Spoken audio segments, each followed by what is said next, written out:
Oh, God, I should have more coffee for this conversation. I think that's a perfect place to start. I'm Alan Galbraith, head gasket at the Concours de Lemons, and we have with us Jay Lamm, the chief perpetrator of the 24 Hours of Lemons, who is in desperate need of caffeine. How you doing today, Jay? I'm fine, but I'm simultaneously over caffeinated, so I don't exactly know what happens when you're twitchy but tired. Where do you strike the coffee balance? Yeah, I think when your Apple Watch says get to the cardiac ward, that's probably where a good place to stop. Yeah, that's why I don't actually have one. Yeah. So before you started recording, Alan, you were asking how 24 Hours Lemons got started. And did you ever go on the double 500? Were you part of that? I did not. I had heard of it. I had heard of the double 500 and what was it? The snowball rally. That's probably a different name, but yeah, I'd heard of this. To what was it? So the double 500 was an event on the road that I cooked up, and I convinced Martin Swig to help organize. We organized it together, and the idea was California Melee is way too easy because you just use your checkbook to fix all the problems, and any idiot can finish the California Melee. Now, Dick McClure and I, who were teamed up at the time, we couldn't finish the California Melee. We always blew up, but you know that's because we were idiots too. Anyway, so we did this thing called the double 500 together, and the idea was you couldn't spend more than $500 on a car, and you were going to have to drive. First, it was 500 kilometers because we figured none of these cars would work. And then they all made it 500 kilometers. So then the next year was 500 miles. They continued not to break. And I said, well, this is still too easy. Let's do one on a racetrack for 24 hours. And Martin said, I want nothing to do with that, but you go, girl. That's your a smart man. Yeah, he was smarter than both of us put together. So yeah, exactly. And we talked about that for a while, and he wanted nothing to do with it, and I didn't want to do it by myself. But then I came up with this name over lunch and some beers, 24 Hours of Lemons. I thought that was hilarious. And at that point, it just seemed like too bad an idea not to do. So I just went ahead and did it. I rented a racetrack for all these guys sitting around the table. We were just going to all go and blow up these cars and try to get these $500 cars to break. And in fact, that's exactly what we did, but the cars still didn't break. I mean, we had 32 cars.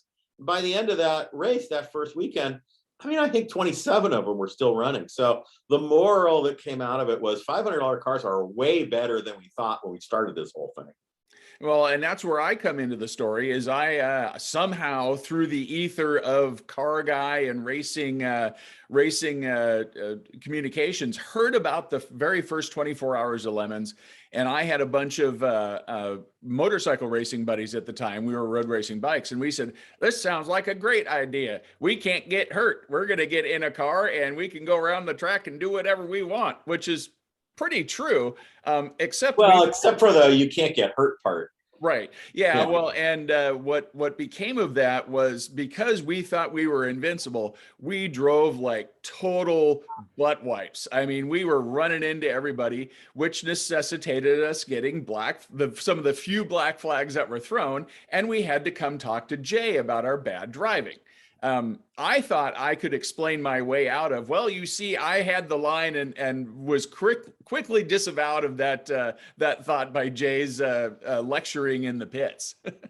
Yeah, from the get-go, this was always a no excuses environment because, you get a bunch of guys like Alan who, they all have a story. No race driver has ever admitted to doing something stupid and dangerous. So you can't even give them any daylight for those bullshit stories. It's like, who's pushing the pedals? Who's turning the steering wheel? That was you. It's your fault. Shut up. Well, and that I think I've gone on to be a judge at the 24 Hours of Lemons, and I think that experience of thinking I had some sort of excuse for punting somebody off the track was a good idea. That there's nothing a driver can say to me when they come up that I haven't already done, and I know it's all BS. So yeah, exactly. So then I don't know. That was 2006, right? And here we are in 2022. Who would have ever thought? What a ridiculous development this is. Well, and along the way, I had been going to the Pebble Beach Concours. and for years, decades, and had gotten involved in a car show called Billetproof, which was for hot rods, traditional style hot rods. And back in the day, my very first time I went to Pebble Beach, I looked around, and being the snarky jerk I am, I said, you know what?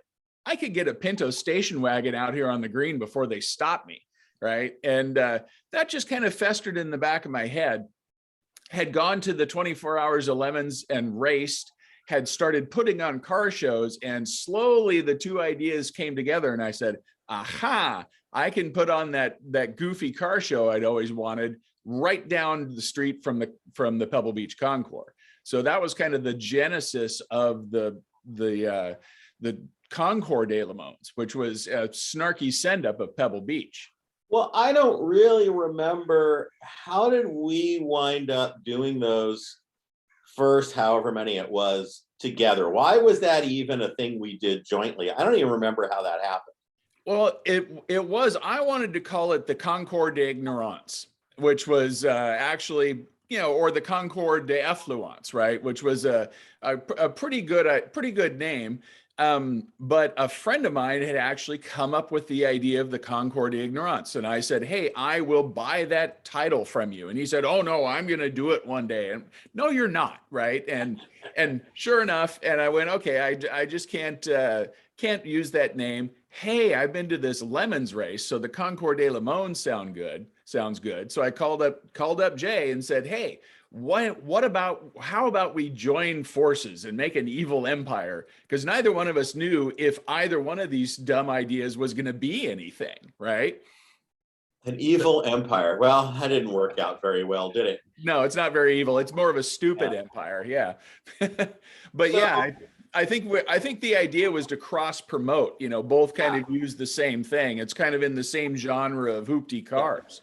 Yeah. And I vaguely remember what it was that park. The first one was at that park behind Laguna Seca, and you found that, and I was like, well, where the hell is that?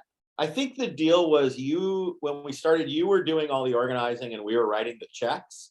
Is that how we started? And I think I showed up for the first one and I said, like, oh, this is a terrible idea. We should never do this again. And you were like, oh, no, this is a great idea. We should keep doing this. Yeah, I was dumb enough to keep doing it. What made it successful that very first year, because I think I threw out a press release to one friend in the automotive press that said, hey, we're doing this. And being automotive journalists, we can say this about other automotive journalists. They're a bunch of snarky jerks too. And they saw this and went, oh yeah, that's a great idea. We'll promote this. And I don't think that's exactly right. I think what they saw that was, oh yeah, somebody else has come up with a story. Now I don't have to think of one. I'm just going to repeat what this guy said. My work is done for the day. Yeah, that's about 90% of success in the automotive sphere, is at least getting a press release out that someone can just copy and paste. Yeah, exactly. Yeah. So, and that disseminated out into the automotive world. And actually, I had, more of a turnout than I ever would have expected for the first year of this. I thought it was going to be 3 of my goofy friends with their Pintos going, oh, we got a show, right? And it actually turned out, we had sponsors, people came on board, and the good folks at Haggerty saw that and said, hey, that's stupid, we want to take part in that. They showed up. I had a beer vendor, which was a bad idea. That was a really bad idea, but it took off. I mean, there was a good showing, and it immediately became more than I had ever expected. It was the same true for the racing. Well, yeah, although actually I'd back up. I mean, I think as I'm remembering this now, we 24 Hours of Lemons. I think what we were bringing is we had this 6-figure mailing list, and we had all of these tentacles out there because we'd been doing it for a lot longer. I mean, at that point, we'd been doing races for 5 years or something like that. And I think that looking back, that was kind of what we brought was the ability to reach all of those people and drive all that PR and all of that messaging. And I think that kind of surprised both of us. Yeah, that like, oh, well, that actually kind of worked. Like, who would have guessed? But yeah, we had the same experience with the race too. It was not supposed to be more than one thing, and it was not supposed to be more than me and my buddies around the table originally. And because, just as you say, we were all automotive journalists, we knew all of these people who had nothing better to do than repeat what somebody else had written and said and disseminate it out to the masses. So it was the same for the races. And we went from the one, and right after the stories all got published about that from, Road and Track and Motor Trend and Car and Driver, all these magazines showed up. I got hundreds of letters and emails saying, "Oh, you should do another one." So I did another one. And I think in the third year, we were doing 10 races or something like that. Yeah. It basically got up to a couple of dozen within 4 years or 5 years. And that was kind of the carrying capacity of the country. But yeah, it was really a surprise. And you found the same thing. And you saw it with Bulletproof too, which is there was just this appetite at that time. There was very little that wasn't serious and formal and hierarchical in the car collecting space. There just wasn't very much left at the time. And I think you found, like we did, there's a big appetite for something that wasn't deathly serious. Yeah, and that's kind of was the success of Bulletproof. It was the underground punk rock backlash to the mainstream scene, right? And it was wildly successful. And Bulletproof was, traditional style hot rods. Primer, just stripped down, ready to go. Take the fenders off, put a downdraft carburetor on your Model A, and it's a hot rod. You don't have to spend, hundreds of thousands of dollars on a paint job for a car. And that it struck kind of the same note that Lemons did, right? With both the racing and with the shows. Pebble Beach, it's completely unobtainable, right? Even if you've got a great car, if you don't write a big check for the foundation, you're probably not going to get in. Not that ever happens, but there's a foundation. Is that why they keep refusing to take my Ford Fairmont? What the hell? Yeah, nobody told me. Yeah, so I mean, it just, and somewhat rightly so, if your car does well there, it can add hundreds of thousands of, or if not more, dollars to its value. So it gets pretty serious, and it kind of sucks a little bit of the fun out of it. Yeah. Well, and you and I were playing in this alternative pond, not because we were conscious of it. I don't think. I mean, you were doing Bulletproof, and I started doing these races. Well, I started doing the rallies, and I started doing these races as this bizarro alternative, not because we were consciously trying to stick our finger in the eye, although subconsciously I think maybe we were, but more because, well, it was kind of the only space we could occupy. I mean, I couldn't go to Pebble Beach. You couldn't go to Pebble Beach. I couldn't race at Le Mans. So, well, what the hell? We'll carve out this alternate space. And I just think we happen to be doing that at the right time, where the rest of the hobby had over the decades gotten so formal and so expensive and so hierarchical, just that it was really driven by, I want my foot on the head of the guy below me so that I can be the next tier up in whatever that was, car shows or racing or whatever. And that's just not fun for most people. Yeah, and it actually came about, I don't know the exact origins of the cars and coffee concept, although it was John at Ford, I forget his last name, John Clinette, I think, at Ford, down in... John Kleiner, is that who you're John Kleiner, yeah. At Ford down in Southern California, that somewhat similar, just said, "Hey, come bring your cars to our office." I didn't know that. I didn't. Yeah. I mean, I knew John well way back in the day. I had no idea he was at the root of that. Yeah, I believe so. And so, I'm sure someone's going to pop up. We were doing that since 1957. Well, who owns? This is let's take a little sidetrack. Who owns the IP? Who owns the logo, cars, and coffee? Clearly somebody does, because every time some rando arm waving guy starts, the Nebraska Plains Cars and Coffee, they're getting a cease and desist letter from somebody, because it becomes Cars and Toast or Cars and Croissants. But who the hell is it? I think I think everyone thinks they own it, and it sues everybody else, because I don't think that was ever really registered. And I believe that was at least what I heard of it, but it was a similar idea. Hey, it's not a formal car show. It's not all day long. You show up for a few hours and leave. And that was the backlash to if you wanted to show your car, you had to buy a $50 or $60 ticket, right? There's one in Santa Cruz once a month that the DWA guys put on, and it's called whatever it is, Morning Motors. I mean, it's not Cars and Coffee. Right. I'm gonna ask Lane and those guys, whether they got a cease and desist or not. But and it's perfect because I've shown up a few times when I'm down there, and you show up, you park your car, you walk around. About 14 minutes later, you've seen everything. You get in your car and you go home. It's the perfect car show. Yeah, and it kind of strikes the same note, right? It's not formal. It's just for fun. You can kind of make of it what you want. Same with the Concours de Le Mans and the racing. If you want to be serious, you can go out and set out to win. You're not going to, but you can set out to win. And the same thing with the show. I mean, the car you bring can be your pride and joy, right? It can be the world's most perfect Pinto that just doesn't fit in at any other show, right? But it can be a serious endeavor for you, or it can be a goof, right? Oh, look, I found this, this Crosley, and I'm going to take it to Lemons because that's, I'm going to totally dominate. And or a Kellison that you're going to take on the New England 1000. Don't ask me how I know. Yeah, exactly. Yeah, that's a great idea. So yeah.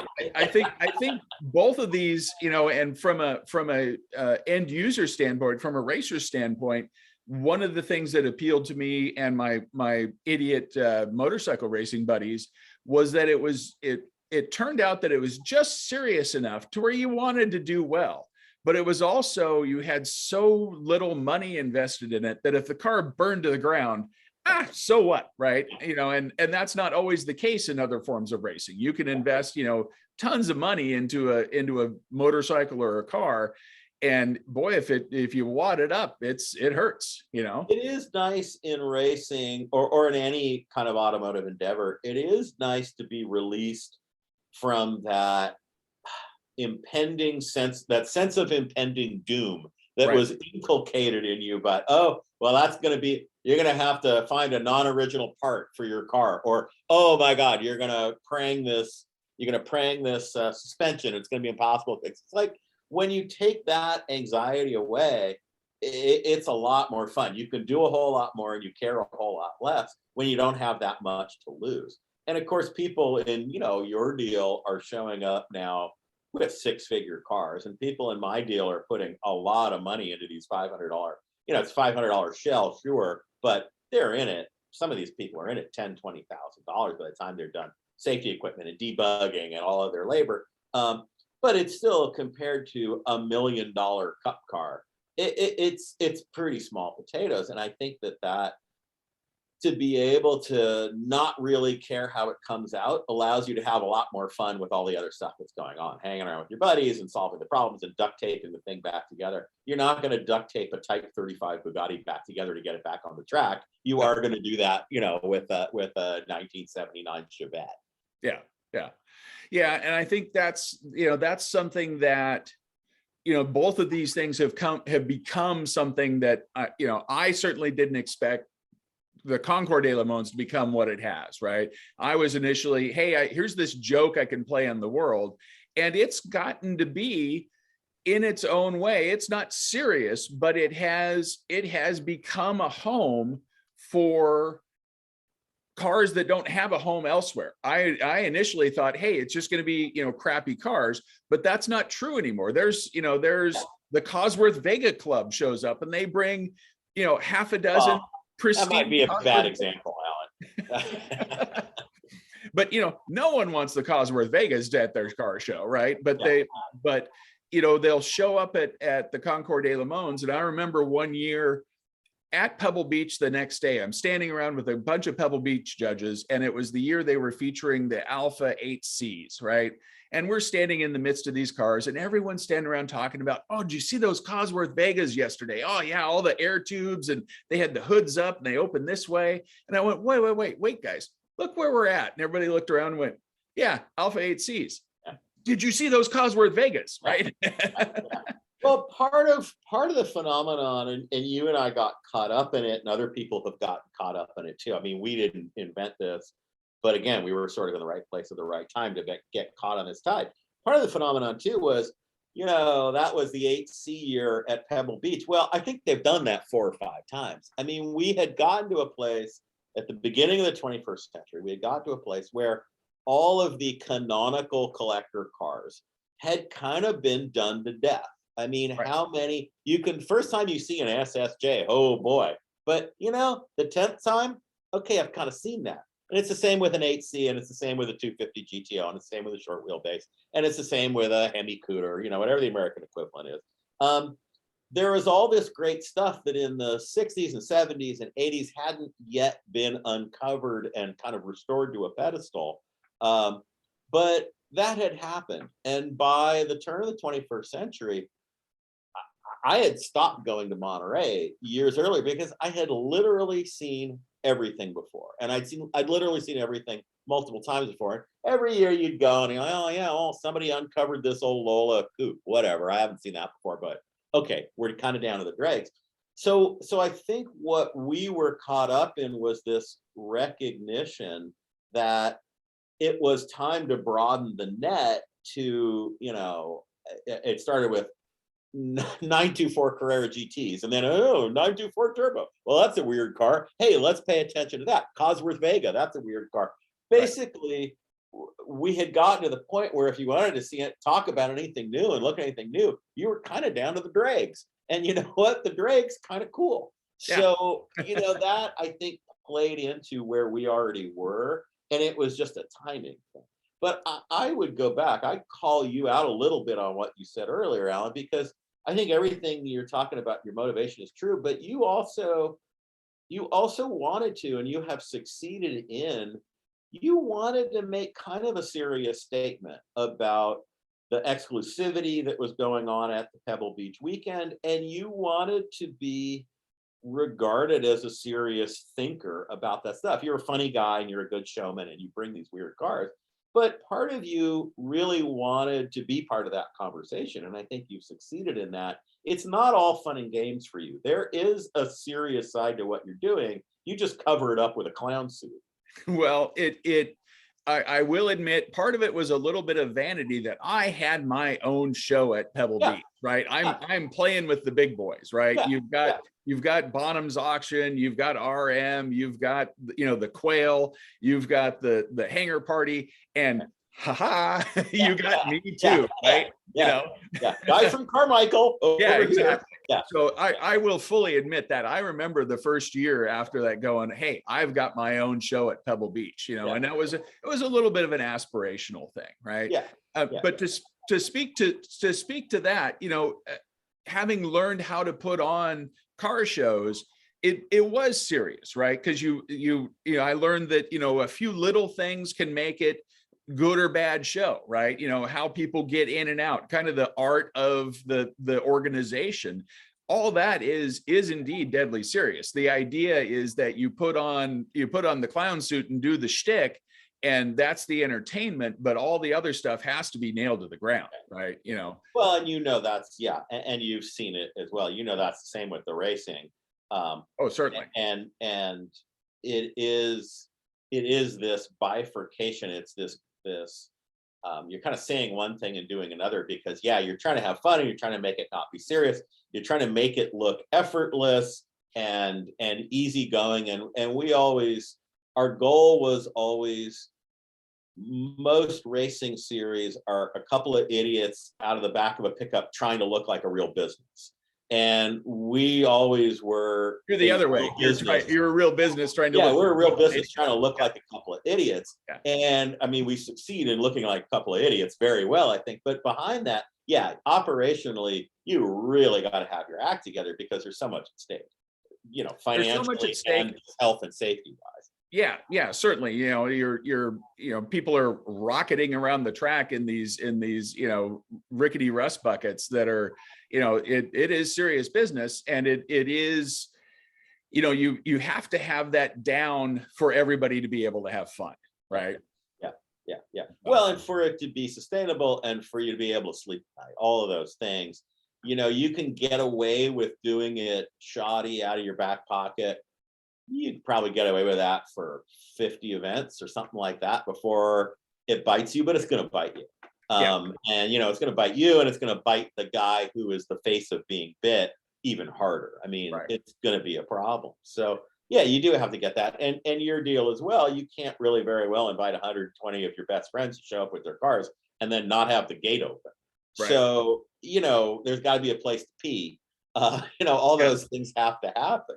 And I think with Bulletproof, I think when we first started talking about this, and I've been going to Bulletproof, you clearly had that operational stuff figured out. And I'd been doing our deal, so I knew how hard that really is to make it look, hey, you show up, somebody takes your ticket, you go in, there's a place to pee, the cars are where they're supposed to be, there's a microphone. I mean, it all looks easy as can be, but of course, you and I know that doesn't just happen. I mean, every place you go is conspiring to keep all of those things from happening. And you got to figure out how to make it happen. Well, and with Bulletproof specifically, what we did is we worked really, really hard to make it look like nobody was doing anything. Right. You just drove in, and there was somebody that took your, sold you a ticket, and go that way, and you just kind of parked, and you didn't know that there was a whole structure behind it, that there may not be somebody pointing you to where to park, but you were going to park there and you didn't know why, right? But we figured that out. And the other thing on the organization is when you start doing it on a scale, you can get away with doing one or two things. And that quickly became, you spoke to that earlier, to where within a couple of years you were doing how many events, I mean, we got to 2 a month pretty quickly. And those are, big 1,000-person weekend long. I mean, they're big events. So you get there pretty fast, and you really have to have an infrastructure that is repeatable. You have to have a machine. And I don't know where you learned all of that stuff, but I had a couple of guys who really took an interest in me for whatever reason, who were very successful people in their own right, and they really drilled a lot of kind of basic concepts into me about how you run operations. And one of them was, as the leader, your job is not to do the thing. Your job is to build the machine that does the thing. Yeah. And I mean, nobody had ever pointed that out to me. And I'd run magazines before, I'd run businesses before, and I sort of intuitively knew that, but nobody had ever just put it in that really clear, concise terms. And it's this reality that I'd always kind of struggled with, because I felt, well, I should be doing this myself, and that's what I get paid for, and da-da-da-da. No, that's just not true. Yeah. You're building the machine, you're not doing the work. Obviously you wind up doing the work anyway, because one of the employees always has to be you, but that should be the last thing you do, not the first thing you do. And so you clearly had that figured out already on the Bulletproof side. So where I don't even know where you came from that you learned all that. Well, when I purchased Bulletproof from Jay Ward and Kirk Jones, I had two guys with no professional background at all. No, yeah, exactly. For those that don't know, Jay Ward is a art director at Pixar, and no, he's in charge of the entire Cars product now. Yes, he is now the brand manager for the Cars franchise. And Kirk Jones was working at Good Guys, which was a hot rod show company.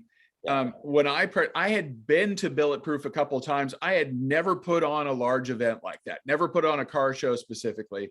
But what I did have in my back pocket is I came from the entertainment industry. I came from film and television and music. So I sat down, and this is the one purposeful thing I did, is sat down and said, I'm going to run this like I would a concert or a movie production. Everything has to be done in pre-production. The more you do there, the less you're doing on the day of the show, right? And the curtain goes up at this time, and the lights turn on, and the show better be ready, because the audience is going to be there waiting, right? And that served me really well. There was always fine points of things to learn about, we need more bathrooms, or, hey, security didn't get there at 5 a.m. to open the gate, things like that. But you learn that along the way. But that served me really well to get a jump start on how to put on a live event, because that's what they are.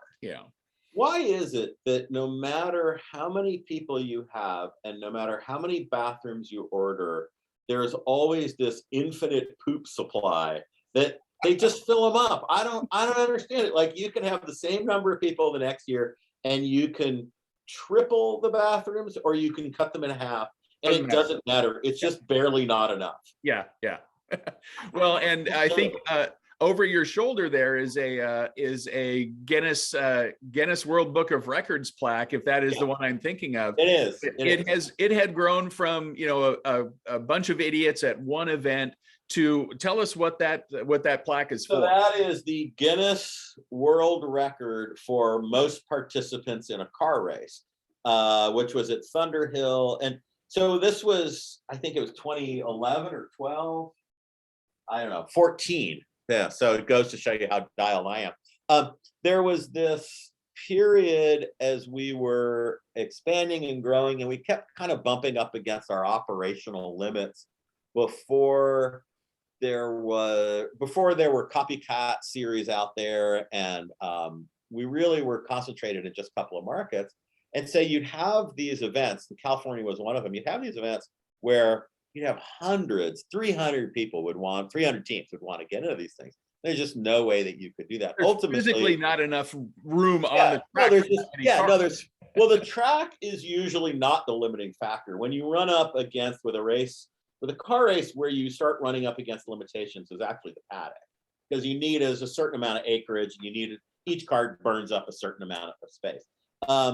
So Thunderhill was this place we knew a lot of those forces were kind of converging, and this guy said to us, you know, it's really hard to get a Guinness record because they demand all of this documentation, or they want $20,000 to send their own guy. They make it really hard if you don't want to pay them to send their own authenticator. And I said, well, I'm not interested in doing that. I said, but we figured out, we did the world's longest whipple ball game, and I can do the paperwork if you want to do this. I said, okay, fine. And he did it. He pulled it off. And so everybody who was at that race got, of course, Guinness. They make you pay for your plaque. You don't just get that. But you know, everybody got the opportunity to get their own Guinness World Record plaque. So think of all the major races in the history of motorsport. You know, everything, you know, from your local fairgrounds dirt track race on Friday night to the 24 hours of Le Mans, to the Isle of Man TT, to the Targa Floria. None of them have been as big as the 24 hours of Lemons. Yes and no, right? Because yes, I mean, yeah, we have the record right there. But the truth is, there have been lots of races like Nürburgring. Nürburgring holds an open day. I don't know if they still do it, but you know, they get 700 cars that show up for something like this. It's whatever it is, 15-mile racetrack. But they didn't have Julian to go work it through the problems. So I think we started something like 250 cars. There were only 214 that were able to do the requisite 4 first laps without blowing up, whatever it was. But that was enough to get the prize, or to get the record. And I know, because I've held a dozen land speed records, FIA land speed records, since the 90s. I know, boy, the great thing about most world records is once you have them, ain't nobody else going to bother to try to do the same thing. So, you know, I mean, that was 2014. Nobody seems to be terribly interested in jumping through all the hoops to get another record. So yeah, it's kind of a nice thing to have on your office wall. Yeah. Well, and that kind of speaks to, you know, where it started, and where, you know, what we've learned along the way and things that have happened. And, you know, now the next logical question, as if either one of us were even remotely smart enough to answer this, is where's it going? You know, what does all this mean, right? Well, you have a much more interesting story than I do right now. I mean, you've just gone through this transition with Haggerty. So I'll ask you that question first, because I don't have an answer for myself. We're hanging on by our fingernails, trying not to screw anything up. But, you know, you just did this deal. So where does your thing go? Well, for those that don't know, and most do, you know, the Concours de Le Mans is pretty much, you know, me in my office. That's, you know, realistically my laundry room. I'm, you know, sandwiched between the washer and dryer with my desk. And, you know, I've run it out of that for, gosh, well, the first one was 2007 now. So, you know, I was told there'd be no math, but that's a you know, significant number of years for something that's stupid to keep going. And it had grown, right? It had, you know, we started off in California. We quickly added one in Detroit because I had some friends that were involved with the Concours, used to be the Concours of America, now the Detroit Concours. And they said, hey, we want us some of that silliness, right? And you know, I approached Bill Warner at the Amelia, and he said, oh God, no, you know, don't bring that anywhere near me, which I did, you know, and just down the street from his show. So, and we've, you know, along the way got more and more requests. Haggerty has taken an interest in that, and they are now in the events business as well as the insurance business, and saw how it was growing and saw how they could leverage, you know, that goodwill and that fun to, you know, to expand their brand. So we're on board now with Haggerty, with the premise of, you know, hey, there was only so much I could do to expand this, to keep doing more and more shows, right? And to take it new places, but with their support, logistically, financially, it can go a lot. You know, it can, I always say we can be bigger and dumber, you know, which is kind of just like me. And that's what we're looking at doing is using this fun, wacky car show to go new places with it. You know, the obvious is, hey, if you do it the day before a Concours, you've got a built-in audience, right? But the idea is, hey, let's see what happens if we take it to South by Southwest in Austin, right? Let's do something like that. Let's go to the Fort Lauderdale Yacht Show and see, you know, see what happens there. Let's take this wacky car culture, expose it to different crowds, and, you know, not necessarily to bring them on board, but hey, it's entertainment, it's fun. Let's see who gets it. Let's see who doesn't. Let's see where the outreach works, and just see if we can do something different with it, right? You know, the obvious is expanding it to other car shows, and we are doing that. But we're also going to see, you know, what kind of cultural phenomenon it can become, which, you know, who knows? So does Haggerty view, you know, they've they purchased Radwood outright, they got the license to the IP for Concours and Lemons now. I assume there are a couple other things like that. I mean, does Haggerty view this group of what we'll call alternative car events as an entity? So when you say, well, like, we could go to South by Southwest, do you think Haggerty looks at that as, well, let's throw all of these alternative events at once at something like that? Or do they look at each one as its own individual brand? I have to assume that they would look at all of these alternative, non-traditional events as one group of weird things, and they would want to throw them all in the same places at the same time, but maybe they're not there yet. Sort of. I mean, it depends. You know, Radwood has a tradition of doing their own standalone events, like a Bulletproof or, you know, something like that, where they can strike out on their own.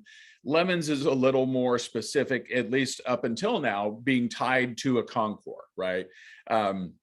But there is a synergy between the two, right? So you can take them both and insert them someplace standalone, right?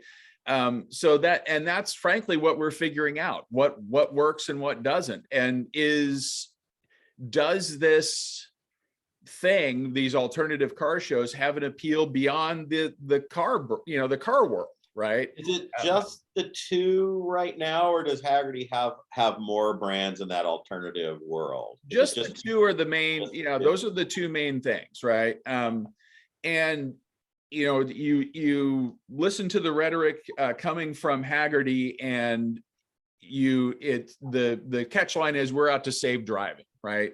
Which is a noble cause, and I actually do believe that, having listened to the people involved. Of course, it has the happy, you know, side effect of saving their insurance business, right? Yeah, you know, yeah, so yeah. but it's not a, you know, one can be cynical and go, oh yeah, it's just a business ploy. But you know, if knowing the people on a personal level involved, it is true. They are true enthusiasts, right? So reaching out to to folks that aren't in the car world and showing them, hey, this isn't just an appliance. This can be fun, and it doesn't cost a mint to be involved, right? There is a much lower barrier to entry into things that are, very fun in the motorsports world with the 24 Hours of Lemons, and in the car show world with the Concours de Lemons. Well, it seems to me, and I don't work for Haggerty, and so this is none of my affair. But it certainly seems to me that if you're paying for the organization and infrastructure to put on a car show at a the reason that Concours Lemons has piggybacked on these spaces before is obviously, well, that's where the people are and that's where the infrastructure is, and a lot of that stuff is already solved. Well, the same would apply here if you're going to go again. Pick an example, South by Southwest. Certainly seems to me, if you're paying for a space, you're paying for a guard at the gate, you're paying for porta poos. Why wouldn't you throw as many of those brands? They all have their own audience, they all have their own mailing list, they all have their own recognition, and they're all going to attract. There's some crossover certainly, but they're also attracting different fringe wackos. I don't know why you wouldn't gang those together. It just doesn't make any sense to me not to. There's a lot of synergy there to be had. Once you, like you said, once you've got the spot, it's easy to put on one as it is two different brands there. And that's what we're looking at is a way to share this wacky love for horrible cars and the celebration of them with other people, right? And it, you don't have to. A lot of people are car enthusiasts and don't know it, right? Not everyone will get the subtle difference between a 250 GTO and a 250 GTO LM. But you put a DeLorean out there and everyone goes, oh, Back to the Future, and everyone passing by is going to stop, or they're going to look at a Pacer and go, oh, Wayne's World, right? There are car enthusiasts that don't know they're car enthusiasts, right? That's an interesting point. That's a very interesting point. And they probably are self-selected as people who are going to and participating in other group events. Those are the people who will buy a car, work on a car, get out of the house, because they're just people who do stuff. So I think that's an interesting point. So that is a good way to use what Concours de Lemons has become, to reach out to people and say, hey, you can be part of, here's a whole nother tribe you can be a part of, right? And there's experiences to be had there that you didn't know you wanted, right? But all of a sudden, hey, here's a spark, and that might bring them into the fold. So and not even, we're not looking to make lifelong converts that are, zealots about the whole thing, although that's cool too. But it's just, hey, there's an interest and an awareness and some entertainment value, so that goes a long way. And frankly, that's what we see at the shows. We work pretty hard to keep a lot of the Concours de Lemons shows open to the public, so they can just stroll by and see it. And like you said, it's a little self-selecting. Most of the people in Monterey in August are already car enthusiasts, but they may have no interest in that kind of thing. There's people that go to the races and never see the rest of it, or people that go to Concorso Italiano and never see the rest of it, but they'll stop by and, oh wow, here's something totally new I can experience. So that's been a fun discovery with the Concours de Lemons. What has changed about the people that race the 24 Hours of Lemons that you haven't expected? Well, that's a great question. I don't know that they've changed. They've aged. There's this core group that are what the fast food businesses would call heavy users, who just come again and again and again, and a lot of them have been coming for 16 years at this point. I mean, that are really dedicated to it. And obviously they have aged and they've gotten to be better racers and better car preparers for the most part. And they're bringing their families along now, and we have second generations that are racing, and all that stuff that you would expect demographically. I think what has what has really happened over the years is that what Lemons is about and who it's welcoming to and who it's not welcoming to has really become quite well understood in the car world, which is to say, when we started, it was very, and I get this, it was very unclear to a lot of people, was this just another elbow throwing, Sunday night dirt track kind of crowd? Was it going to be a place for rich guys who own floor mat companies to come and bribe their way into success? What was it going to be? And over the years, the car culture has come to understand it is not for those people. All other motorsport is for the guy who is super competitive and wants to win or have a bad time. That already exists, and that has existed since the Vanderbilt Cup. Nobody needs another one of those.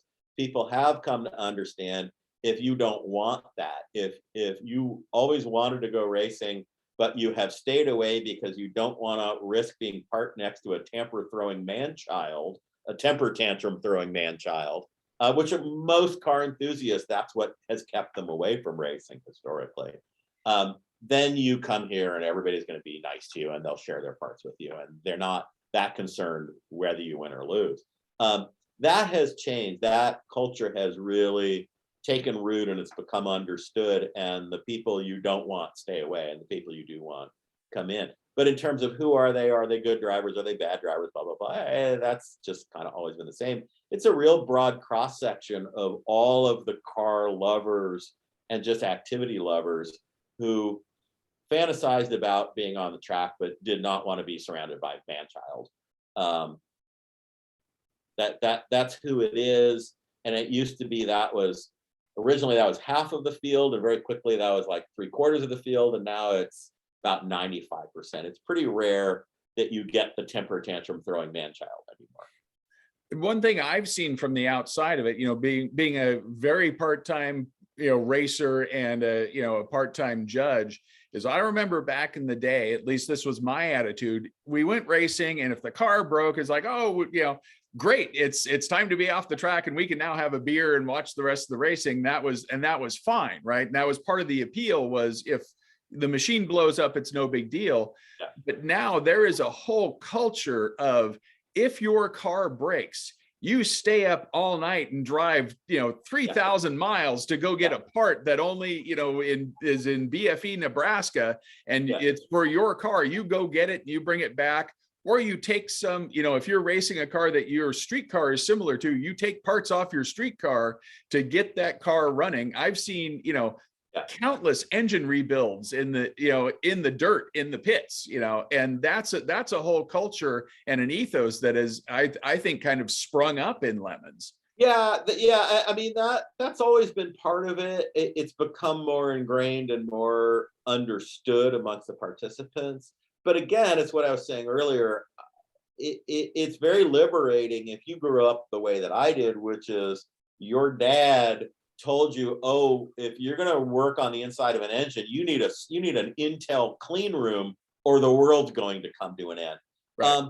To be liberated from that and have so little invested in these cars, and you really don't care whether this particular head job works or not in this situation. Yeah. It's not like you're at the historics and your Motronic powered 935 has just crapped the bed, and oh boy, if you get the wrong tune in there, you're going to blow up this $300,000 race motor. It's not like that. Yeah. So it's very liberating, like, well, I don't know, but let's take it apart on the picnic table and put it back together. I mean, what's the worst that could happen? Nothing. It is really freeing, and I think people embrace that, and it becomes a bit of a game that you have nothing to lose anymore, right? Because you don't care if these cars get broken again. Yeah. You don't care if it's wrong. You don't care if it's smoked. You don't care if you score the cylinder walls. You just don't really care. It becomes a very liberating game of, well, let's just see what we can do. We got nothing else to do. Yeah, I think the 24 Hours of Lemons is one of the few places where the question, does cardboard make a good head gasket, get asked, right? Yeah, and the answer is kinda. Yeah. It can get you an extra 12 laps sometimes. Yeah. And JB Weld dry sump works great. I mean, I've seen it. like 4 races now. So yeah, again, cars are a lot tougher than we thought. We were all raised to think of them as fragile and kind of always on the verge of disaster. And it's just not true. Yeah. Cars are remarkably sturdy and adaptable. As I have learned with more serious cars that I've worked on, that you think it's going to be impossible to solve these complicated problems on cars, and the truth is, there's like a million different ways to make it work. The machines are just not that complex at the end of the day, and they're not that fussy. Yeah. Unless it's an Italian car, then it's horribly complex and very fussy. Yeah. No, then it's hopeless. Yeah. So if you here's one. Sum up the essence of the 24 hours of Lemons in, we both have these great catchphrases and taglines to our events. It's racing isn't for rich idiots, it's for all idiots. And, where we celebrate the oddball, mundane, and truly awful of the automotive world. But what does that mean to someone looking in from the outside? And what's the takeaway? I think the takeaway of 24 Hours of Lemons is you don't have to be afraid of racing. It's not hard. It's not going to be an environment where there's bad juju and somebody yells at you for screwing up. It's just not that hard. It's just fun. And if it all goes horribly wrong, you can roll your heap off of a cliff and walk away. It doesn't have to be frightening. That's the moral of the 24 Hours of Lemons. And that's pretty much the same for the Concours de Lemons. It's you don't need to be a millionaire. You don't need to be a billionaire. You can have fun with whatever hoopty you have. Yeah. And sometimes the more hoopty it is, the more fun it is, right? Yeah. You can have a car that, I've had fully restored cars and motorcycles that you're afraid to drive. I mean, for God's sake, if you got a, rock chip on the thing, it's, a complete redo. Whereas sometimes the worst car, that's the most exciting and the most fun you can have. And it shares the most joy with other people. Right. Yeah. I just finished this event in New England with this Kellison, and there were dudes in 365 GTSs, and there were gull wings, and all this stuff. And we're rolling along in this horrible ass Kellison, and it's bottoming out on roads, and chunks of concrete are flying out, and the wipers stopped working, and we're getting sprayed water.